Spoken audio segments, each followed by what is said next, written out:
So with the videos I've recorded so far, I realized that I'd left out something very important, and that is how to actually read duodecanates. Okay, so duodecanates are divisions of each of the 12 signs into 12 signs of their own, because every time you go around in a cycle, trigonometrically, as well as astrologically, it is fitting to divide this circle into 12, and that's because of sines and cosines of 30, 60, and 90 degrees. Gives you nice little fractions, among other things, of 1/2. It works. It's the way we divide unit circles all over the place, and you can just type in unit circle on Google and you'll see that this is just something that we do.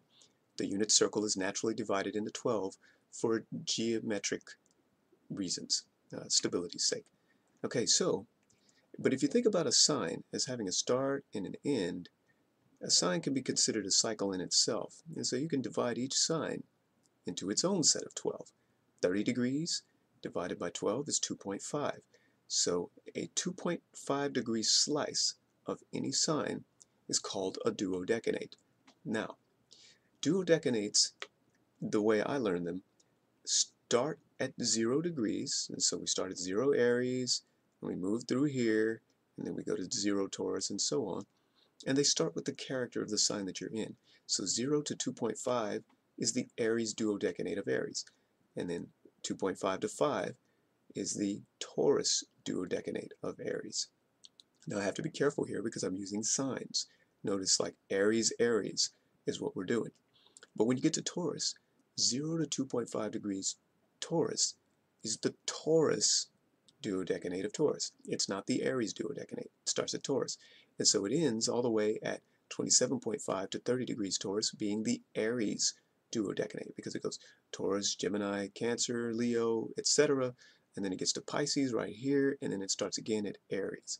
Okay, so that's how the forward duodecanates go.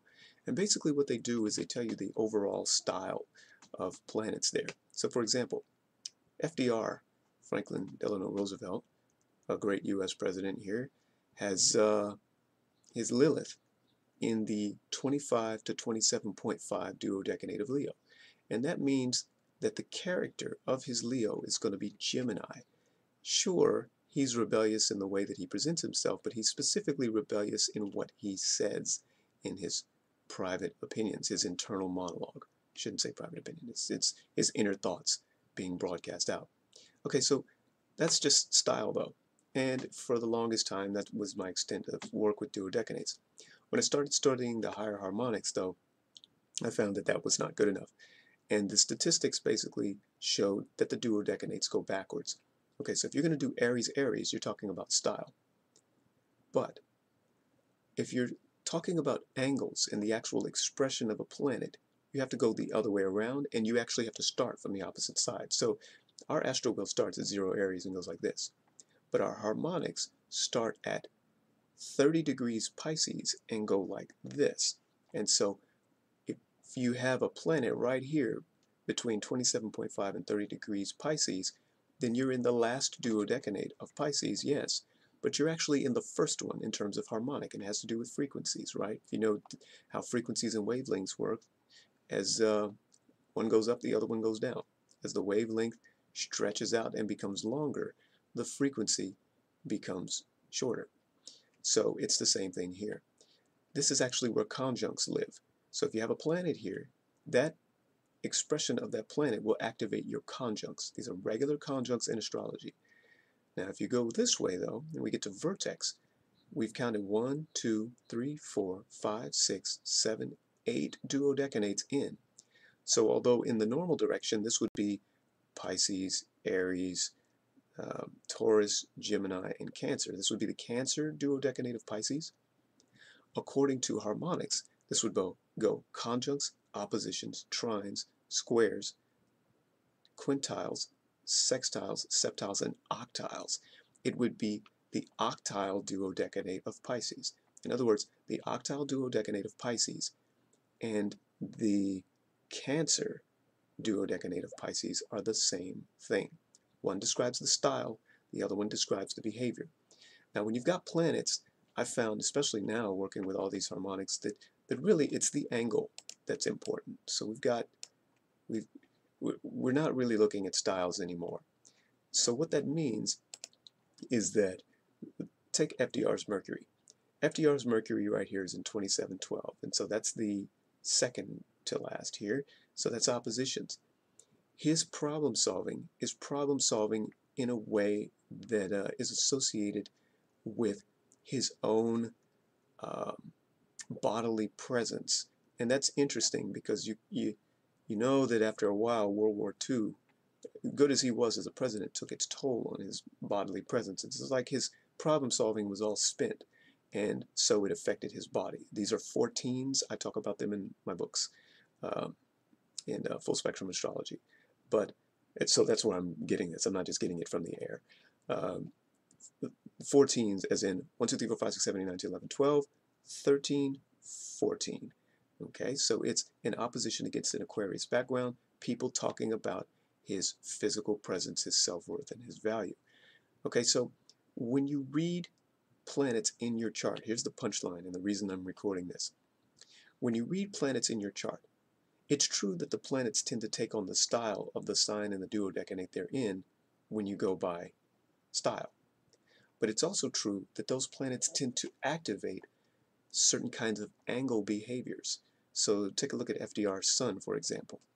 This is an octile Aquarius. So it's a level 2 octile. And if you're familiar with the 20s, because that's what this is, it's 1/20th of a circle, which is activated here, then you know that level 2 octiles are associating with kicking ass. It's where you beat down the opposition. And FDR was really good at this as a president. Like, he came in and he said, we're at war, we're in the Great Depression, here's some stuff that needs to be done, boom. And that's basically what happened. His Sun turns out to be right there. So his natural ego expression is one where you feel like you are looking at somebody who really knows how to kick butt. Now, this is going to be in anybody's chart. When you look at your own chart, you just look at your planets, and it'll tell you what kind of harmonic is naturally activated. Here's another one in FDR. So let's say we want to know what FDR's Mars is all about. He's trying to influence people. It's true that his influence takes on the style of Aries against a well, it's Gemini with an Aries kind of tinge to it, and so he's expressing his internal monologue in a nice, spontaneous, kind of forward way. That's confidence right there. Listen to some of FDR's recordings, and you can hear it in his voice. That's his style. But as far as the actual harmonic is concerned, this is a level 1, 2, 3, 4, 5, 6, 7, 8, 9, 10. It's a level 10 conjunct opposition. So it's a level 10 opposition, also known as a Gemini opposition. And so he's expressing his internal opinion um, from the standpoint of values, things he thinks are valuable. And this gives you a kind of forceful communication. Okay, so this is how you read duodecanates in your chart. The backwardsness, the two-way stuff can get confusing because you'll see it referenced in a lot of ways. But there are other cases of backwardsness in astrology. For example, throughout the day, uh, you may find it interesting that when it's sunrise, the sun comes up first in the 12th house, not the first house. It goes this way. So the sun and all the other planets go 12, 11, 10, 9, 8, 7, 6, 5, and so on. They go backwards against the forward numbering. You also get that with the signs and their frequencies. So Aries is really, really high frequency in terms of harmonic, but it's actually the last level when you're going um, through signs. I think I may have gotten that backwards, but anyway, the highest frequency starts here, but it's actually the lowest level in the wheel. And then you've got distances against scope. So for example, Pluto is farther out than Neptune. Pluto has a greater societal scope than Neptune, though. And as you get farther in to planets like Uranus and Saturn and so on, they become more and more personal planets. The backwardsness is just a product of things moving against a background. Why do you need to know this? You need to know this, one, because a lot of my videos talk about cocktails and combinations of asteroids which come together. And when you're classifying those asteroids, you want to see, well, what is my moon like? You can't just say, well, I have a Cancer moon and be done with it. when we're dealing with such high resolution things. Now we have 144 angles here, we got 1,000 asteroids, 1,100 asteroids, whatever, and it's not enough to say he's just a nurturing dude when he feels. Nurturing in what way? Well, he's nurturing according to the style of 1, 2, 3. Starts in Cancer, 2, 3. So the style of a more practical nurturer, because this is the Virgo style of Cancer, but it's also the conjunct opposition trine, yada yada yada, decile. So it's also airing feelings in a structured way. That's the actual behavior that comes out from his moon. So you can read this for all the planets in your chart.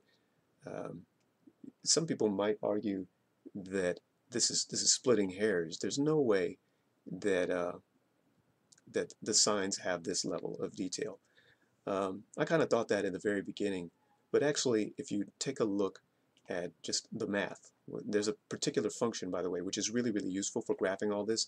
It is definitely trig, and I'm not going to bore you with it here because it's pretty exotic. But the point is that you get this wave going, boom, and it'll have a critical point, and then another wave, boom, another critical point, and it actually creates discrete points between signs to where even the deciles, not deciles, the duodecanates, um, obey this kind of behavior. So yes, indeed, you do get this kind of resolution, and there are patterns that come with it. I talk about more of those patterns in the book 144 Aspects, where all of this is fleshed out. It wasn't quite fleshed out in the first two books, but in the third one it definitely was. I encourage you to revisit your basic astrology chart. If you don't do anything else, you'll be able to go back into your astro chart and get some really cool detail about what these planets are actually doing, what they're activating, as well as what their general character is.